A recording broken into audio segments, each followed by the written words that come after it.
बांगलादेशच्या माजी पंतप्रधान शेख हसीना यांनी अखेर इतक्या दिवसाने मौन सोडलाय। मौन सोडताच त्यांनी दोन देशावर थेट आरोप केलाय। काय हा आरोप करण्यात आलेला आहे आणि काय नक्की त्यांनी खुलासे केलेले आहेत तेच मी तुम्हाला या व्हिडिओमध्ये सांगणार आहे। नमस्कार, मी श्रेयस पांडे, तुम्ही पाहताय न्यूज 18 लोकमत। शेख हसीना यांना आपल्या पंतप्रधान पदावरून पायउतार व्हावं लागलं होतं, कारण त्यांच्या देशात विद्यार्थ्यांनी आंदोलन त्यांचं केलं होतं आणि ते चिघळलं होतं। त्यानंतर त्यांनी आता एक निवेदन जारी केलं आणि त्यामध्ये अमेरिका आणि पाकिस्तान या दोन देशावर थेट हल्ला केलेला आहे। त्यांचं म्हणणं असं आहे की हे जे काही घडलं ते अमेरिकेचा कट होता आणि पाकिस्तानने ते घडवून आणलं, असं थेटपणे त्या बोलत आहेत। आपल्या विरुद्ध विद्यार्थ्यांची निदर्शनं हा अमेरिकेने रचलेला आणि पाकिस्तानने घडवून आणलेला दहशतवादी हल्ला होता, असं त्या म्हणतायत।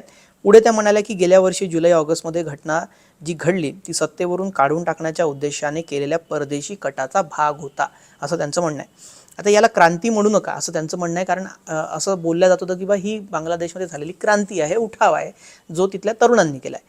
मात्र अमेरिकेने हा कट आखला होता आणि पाकिस्तानमधून राबवला गेला होता आणि विद्यार्थी उठावाच्या रूपात सादर करण्यात आलेला होता, असं त्यांनी आपल्या निवेदनात म्हटलंय। आपल्याला सत्तेवरून काढून टाकण्यासाठी हा हल्ला करण्यात आला।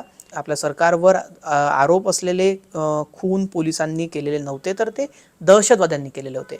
तिथल्या जी पोलीस यंत्रणा आहे त्यांनी देखील याबाबत अत्याचार केला, अशा ज्या घटना समोर आलेल्या होत्या त्याबाबत हा खुलासा केला। त्यानंतर तिथले मोहम्मद युनूस जे तिथले आता सध्याचे पंतप्रधान आहेत त्यांच्यावर देखील त्यांनी गंभीर आरोप केले।